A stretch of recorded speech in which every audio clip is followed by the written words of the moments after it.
Is Google ignoring your post date, leading to a poor SEO dating and a generic result in the search? The time tag is the semantic fix for this issue, giving context to search engines.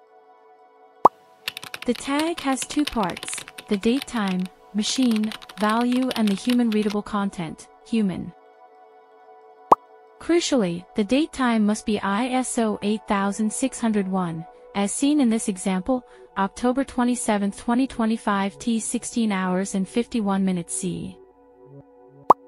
A pro tip: use it for relative dates like 2 weeks ago inside it at time date time equals 2025-10-13 tag.